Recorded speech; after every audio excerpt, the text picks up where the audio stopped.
प्यारे बच्चों, आप लोग कैसे हो? अच्छे होंगे। जैसा कि आप लोग का आरंभ परिवार में स्वागत है।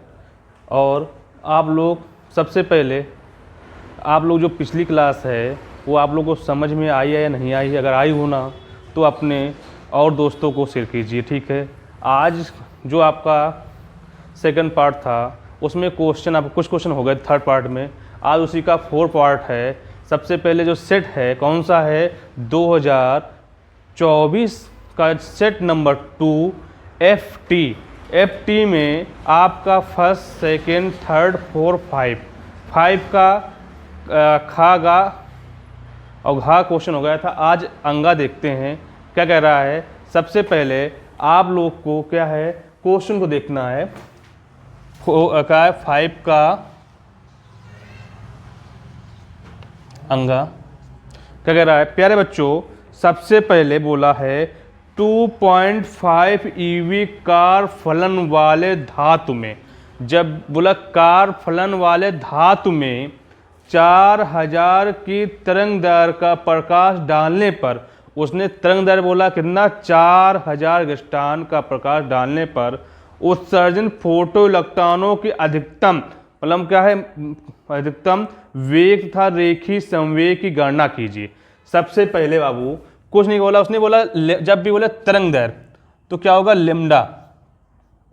लेमडा बराबर आपको दे रखा कितना? 4000 एंगस्ट्रॉम है। प्यारे बच्चों पहले इसको लो किसमें? मीटर में।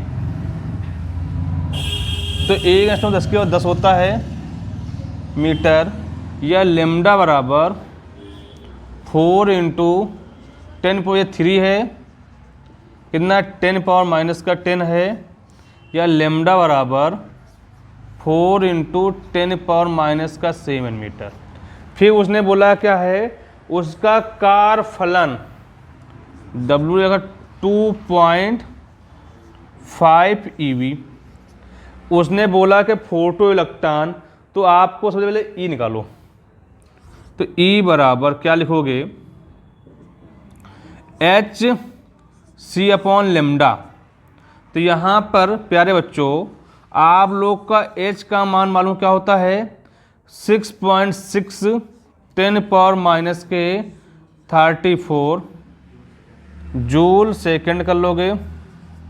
अब बोलेगा यहाँ पे C, प्रकाश की चाल कितनी है? 3 × 10⁻³ मीटर प्रति सेकंड हो जाएगा प्यारे बच्चों। अब दो यहाँ ऐड कर लो यहाँ पे। फिर उसने क्या बोला आपसे? E बराबर 6.6 10⁻,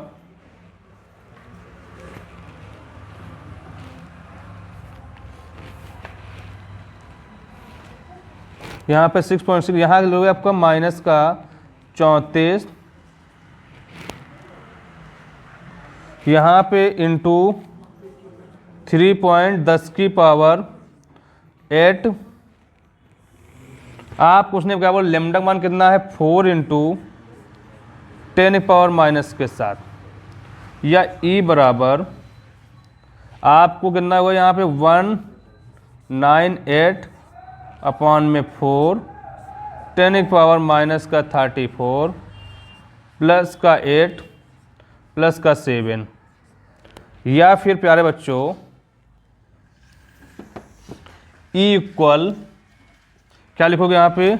आपका 19 को डिवाइड करोगे यहाँ पे 4 1 जा 4, 4 4 जा होंगे 3, यहाँ पे 9, और आपका क्या होगा?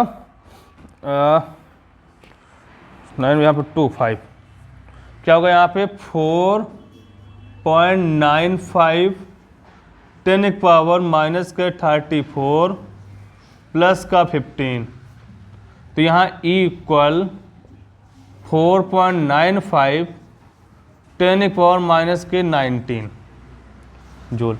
अगर इसको किसमें तो लोग यार EV में, तो E इक्वल 4.95 × 10⁻⁻19, यहाँ पे 1.6 10⁻⁻19। तो यहाँ पे E इक्वल 16 का नम 16, 16 3 48। तो यहाँ पे आपका कितना होगा, पॉइंट लगाओगे तो यहाँ पे होगा आपका कितना भाई 1, तो 0 आपको कितना, जीरो कितना होगा आपका यहाँ पे 9 या 3.09 EV। तो उसने क्या बोला, इतनी बात भाई आप लोगों को समझ में आ गई है। अब उसने बोला क्या है भाई, अगर यहाँ पे के निकालोगे तो के इक्वल क्या लिखोगे, E माइनस डब्लू, या आपका के इक्वल E का मान 3.09 2.50। तो यहाँ के इक्वल क्या आएगा भाई आपका, यहाँ पे 9, यहाँ पे 5, क्या यहाँ पे EV। अदो भाई सबसे पहले इतनी बात आप लोग समझ में आ गई होगी। अदो आपको मालूम के बराबर होता क्या है, हाफ mv²। क्या होता है, हाफ mv²। के बराबर हाफ mv²। तो यहाँ पे के की वैल्यू दे रखी कितनी, 0.59। अगर इसको भाई इसमें चेंज करो के इक्वल, तो 0.59 1.6 10 पावर माइनस के 19 जूल। तो यार आपको यहाँ पे 1 × 6 × 10 पावर माइनस के 19 इक्वल 1.2 m। और भाई देखो m का मान भी कहीं लिख लिया साइड में, m का मान होता क्या है, यहाँ लिख लीजिए m। तो आपका m का मान होता है 9.1 10 पावर माइनस के 20 या 31। तो 31 होता है भैया आपका, इसको लिख लो ब्रैकेट में कर लो। तो प्यारे बच्चों,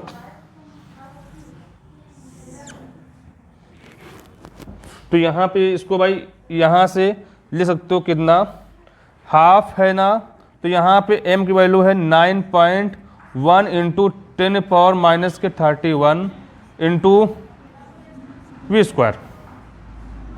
यहाँ पे 1 लिखोगे तो यहाँ पर आप लिख सकते हो क्या, 9.1 10 पावर माइनस के 31 × v² इक्वल 2 × 0.59 × 1.6।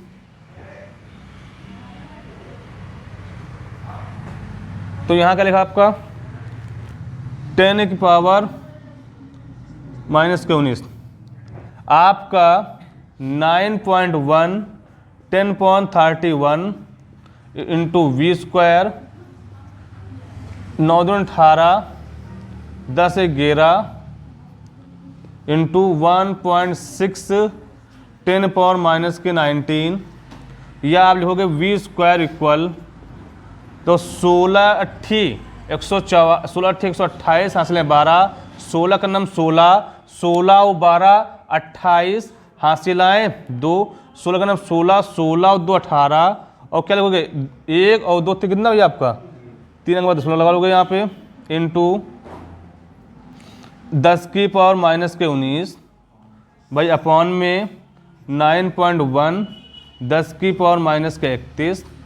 मतलब इसको यहाँ हटाओगे, इसको हटा दिया, यहाँ पे क्या होगा आपका 00 आ जाएंगे, या v² इक्वल 188 10 पावर माइनस के 19 भाई। अब ऊपर या प्लस का 31 हो जाएगा और माइनस का 2, तो v यहाँ पे 91। अगर लिखोगे क्या यहाँ पे कि v² इक्वल कितना होगा आपको यार 20 पॉइंट, क्या होगा आपका 20 पॉइंट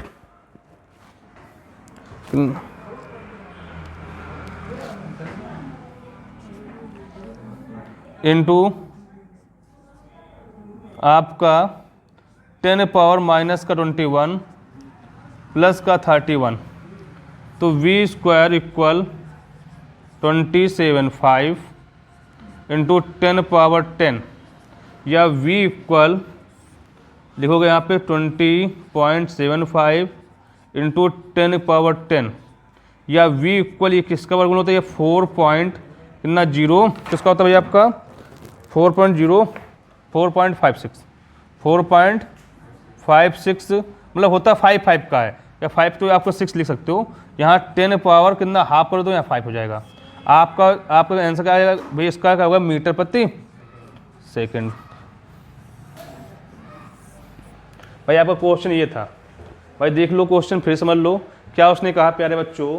उसने बोला कि आपसे कि 2.5 EV कार फलन की बात की है, तो W मान दे रखा है, या आप उसमें तरंग दैर्घ्य बोलेगा भाई, जहाँ तरंग दैर्घ्य बोलेगा ना भाई वहाँ पे लेमडा लिख लेना, लेमडा का वैल्यू रखा है। तो है फोटो इलेक्ट्रॉन, तो E=hc/λ होता है, तो फोटो इलेक्ट्रॉन आ जाए गतिज के बराबर लिखोगे E-W। E क्या है आपका फोटो इलेक्ट्रॉन, W का कारफलन है, निकल आएगा यहाँ पे। तो आपको क्या आ गया, अब देखो के इक्वल क्या होता है, हाफ mv²। तो यहाँ से अगर वैल्यू रख दोगे, आपका m का मान रख दिया, तो आपको क्या हो जाएगा, मान निकल आएगा। ठीक है प्यारे बच्चों, इसको नोट करिए। फिर देखते हैं 6 का क्वेश्चन, देखते हैं क्या बोल रहा है।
तो मेरे बच्चों सबसे पहले आपका क्वेश्चन नंबर क्या है, 6 है।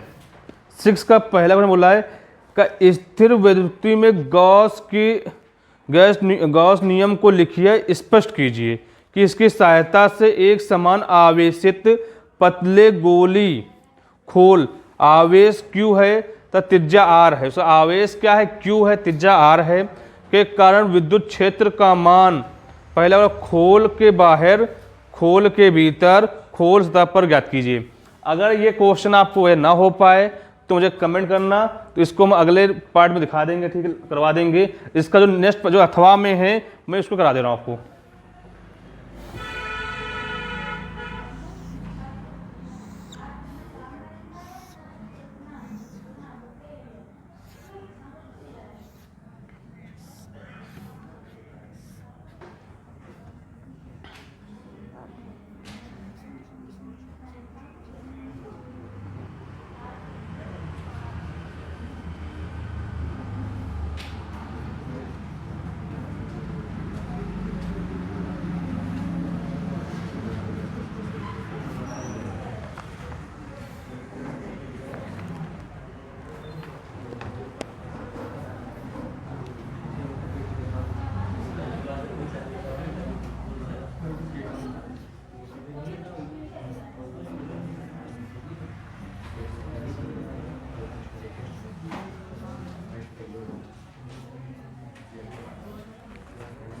क्या है साहिल?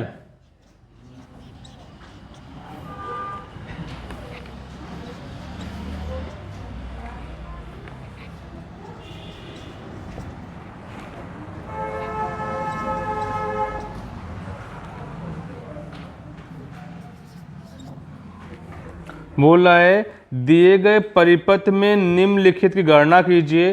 सबसे पहला क्वेश्चन है परिपथ की तुल्य धारिता। फिर बोला है दूसरे में 3 माइक्रोफैराड था 2 माइक्रोफैराड वाले संधारित्र पर आवेश दो। सबसे पहले हमें ये आपका क्या, ये P है, ये Q है, ये R है, ये S है। हमें ये देखना है क्या ये 20:2 है या नहीं है। तो फार्मूला मालूम क्या है कि P/में Q इक्वल R अपॉन में S। अगर इन दोनों की वैल्यू का क्या बराबर आ रही है तो V से टू होगा। तो यहाँ पे P का मान कितना है 12 है, यहाँ पे Q का मान 6 है, यहाँ R का मान 6 है, 3 है। 6 का नम 6, 6 दूनी 12, 3 का नम 3, 3 दूनी 6। तो क्या है 2 माइक्रो फैरेड, 2 माइक्रो। तो आप इसको कह सकते हो क्या, ये V से टू है। देखो भाई, अब देखो ये आपका C1 है, ये C2 है, C3 है, C4 है। प्यारे बच्चों, सबसे पहले बोला इसमें कुल धारिता मतलब C का मान। अगर हम ये मान लो A कर लो, यहाँ पे ये B कर लो, ये A है, ये B है, ये C है, ये D है। अगर हम ये इसको पकड़े और इसको पकड़े, पकड़ने में ऐसे खींचे तो C1 और C2 किसमें आ जाएगा, श्रेणी में आएगा, नहीं आएगा।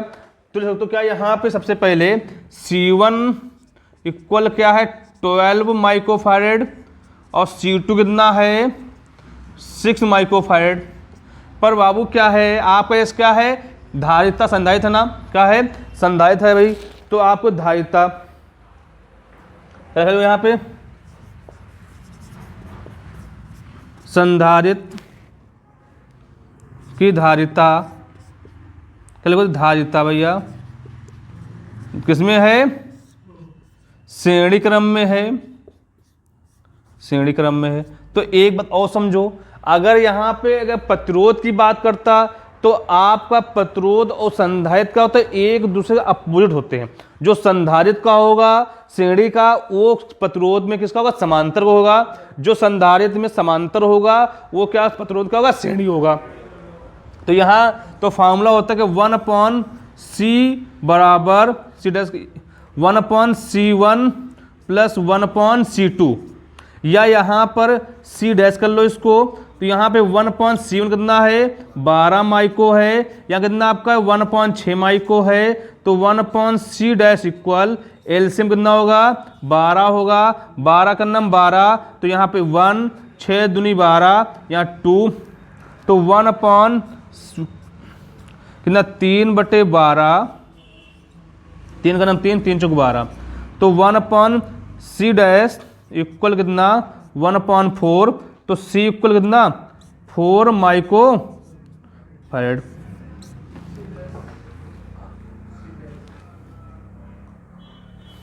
यहाँ C' कर लो। अब इसी प्रकार भाई आगे देखो प्यारे बच्चों, क्या देखो यहाँ पे फिर देखते हैं, ये C3 है, C4 है। अगर इसको A और B को ऐसे पकड़ोगे दोनों किस में आ जाएंगे, श्रेणी में आ जाएंगे। तो फिर क्या लोगे यहाँ पे C3 व C4 किसमें, श्रेणी क्रम में है धारिता। तो प्यारे बच्चों 1/C', क्या 1/C', तो ये लिखोगे वहां पे 1/C3 प्लस 1/C4, तो 1/C', इक्वल यहाँ पर प्यारे बच्चों 3 कितना है दे रखा आपका है 6 है, यहाँ पे 4 क्या है आपका 3 है। तो यहाँ पर 1/C' इक्वल, यहाँ पे एलसीएम 6 होगा 1 + 2, तो यहाँ पे 1/C' इक्वल कितना आपको हो जाएगा यहाँ पे 3/6। तो यहाँ पर या 3 × 1 3 2, तो 1/C' बराबर 1/2 या C', किसके भैया 2 माइक्रोफैरेड। अब दो प्यारे बच्चों, तो अब ये जो है ना, ये इसका मतलब कैसे बन गया, अब ये दोनों कैसे हो गए, ये आमने सामने से हो गए। क्या हो गए, आमने सामने हो गए। मतलब ये क्या है 4 माइक्रोफैरेड है, कितना भाई यहाँ पे 4 है, कितना आपका 2 माइक्रोफैरेड है। अब दो ये क्या है, ये आपका C' है, C'' है। अब दो जब दोनों आमने सामने होंगे तो कैसा होगा, समांतर होगा। अगर एक लाइन में है तो श्रेणी होगा, आमने सामने तो क्या होगा, समांतर होगा।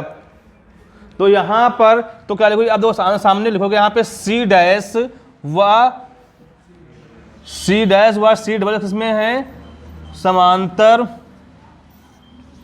क्रम में, क्या भाई धारिता। तो प्यारे बच्चों तो C बराबर C डैश, या इसको कह सकते हो तुल्य धारिता, क्या, या लिख सकते हो तुल्य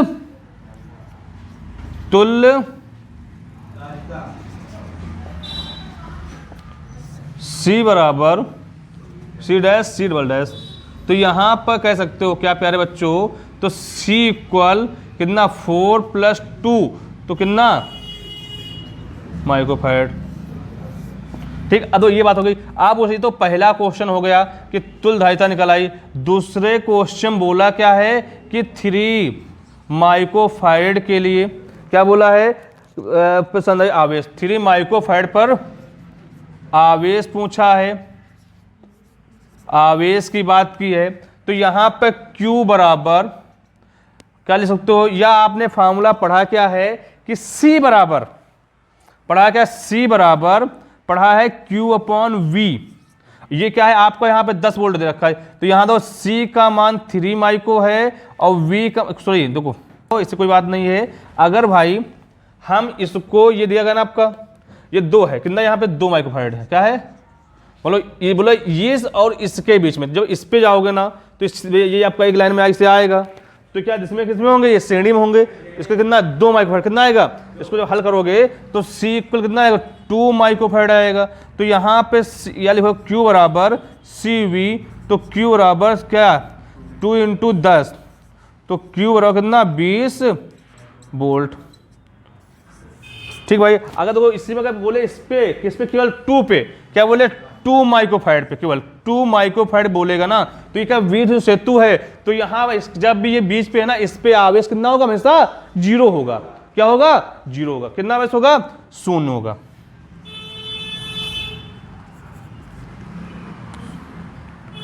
टू माइक्रोफैराड पर आवेश क्या होगा, 0 होगा। भाई देखो आपका क्वेश्चन होगा, इसको नोट कर लीजिए, बहुत अच्छा क्वेश्चन था। 6 नंबर हो गया। फिर 7 क्वेश्चन देखते क्या कह रहा है।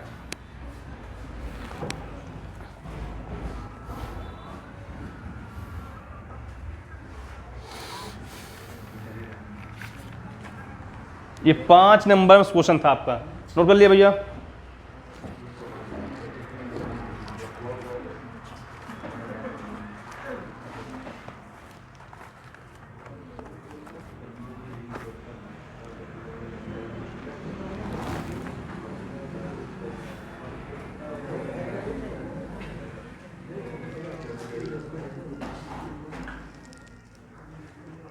भाई क्वेश्चन लिखा, किरण आरे की सहायता से परावर्तित दूरदर्शी में प्रतिबिंब बनने की व्याख्या कीजिए। तो मैंने फिगर बना दिया भाई, आपको है व्याख्या अपने हिसाब से कर सकते हो। ठीक है, क्या लिया, सबसे पहले आपने एक समतल दर्पण लिया, उसमें अवतल दर्पण हो गया, समतल उसमें अभिदृश्य हो गया, उसके आपका नेत्र लेंस, उसके बारे में आपको लिख लेना। ठीक है, उसके बाद क्या है, विशेषताएं क्या है, उसमें मतलब विशेषताएं, परावर्तित दूरदर्शी में वर्ण का विपथन का दोष नहीं होता। जो आपका किसमें, जो प्रत्यावर्ती दूरदर्शी होता है उसमें वर्ण विपथन का दोष नहीं होता है। क्या परनलिका दर्पण का प्रयोग करके गोली विपथन का दोष दूर कर सकता है। क्या है, अगर उसको क्या है विपथन है तो उसको क्या है, परनलिका दोष का प्रयोग करके गोली विपथन का दोष दूर कर सकता है। अभिदर्शक दर्पण होने के कारण प्रतिबिंब पर कांच की विकृत का प्रभाव नहीं पड़ता है। फिर क्या है, अभिदर्शक अवतल दर्पण होने के कारण अंतिम प्रतिबिंब अधिक चमकीला बनता है। भाई देखो इसकी जो व्याख्या है तुम लोग अपने मन से लिख सकते हो। ठीक भाई, व्याख्या लिखना। ठीक है, फिगर बना दिया, लिख लेना। ठीक है, आप लोग का जो 7 का अथवा वाला है देख लीजिए, बोल रहा है तरंगों के विवर्तन तथा व्यक्तिकरण में अंतर स्पष्ट कीजिए। एकल झिर्री विवर्तन प्रारूप का गुणात्मक अवलोकन कीजिए। क्या बोला, अवलोकन कीजिए। भाई देखते क्वेश्चन को है।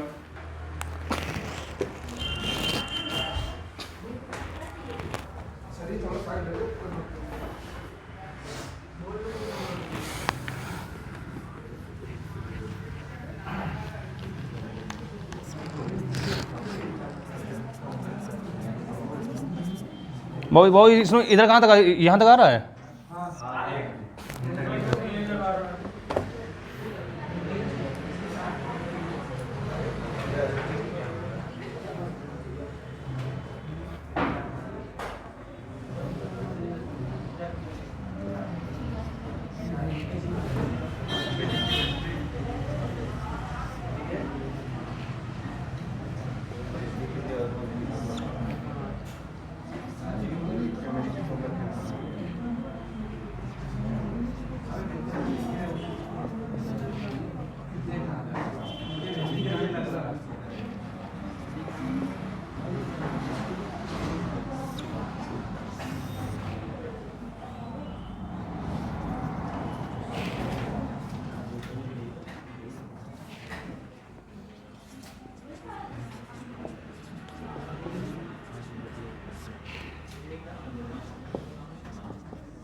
ये देखो, आ रहा नहीं आ रहा इतना।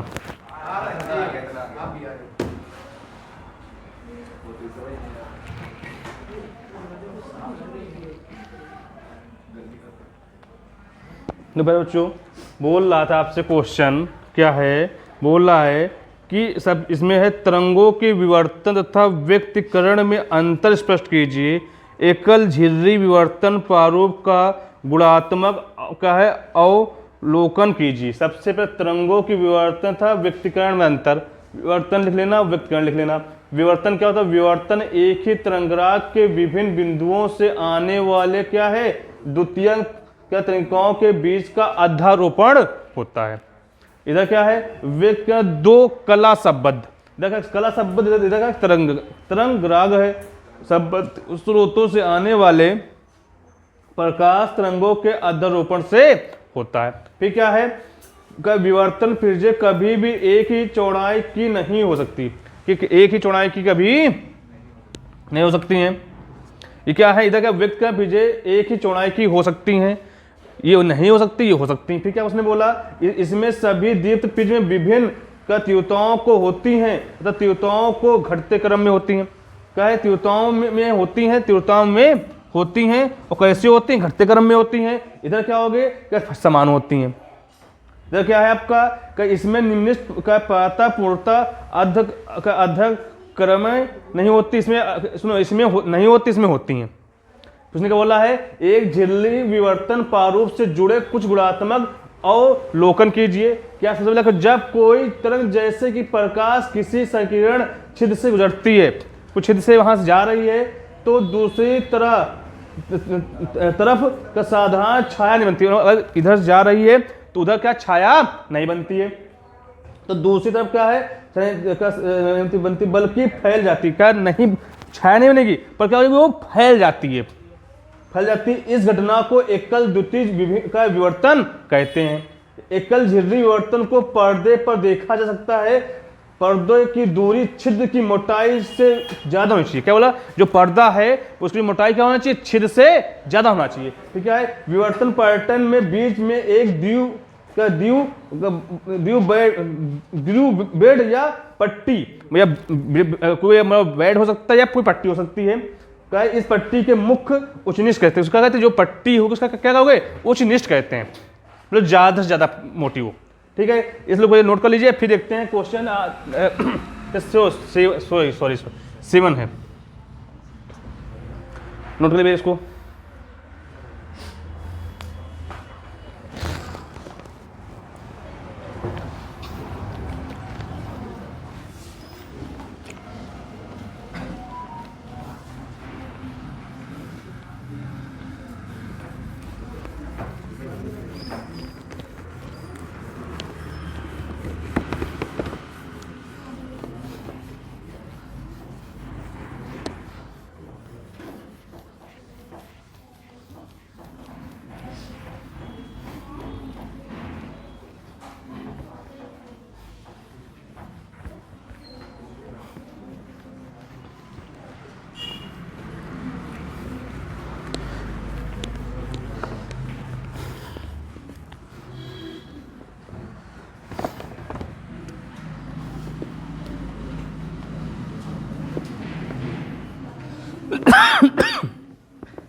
ठीक है भाई, आज आप लोग का जो क्वेश्चन था 5 का अंगा हो गया है, और आपका 6 के क्वेश्चन हो गए, 7 भी हो गया है।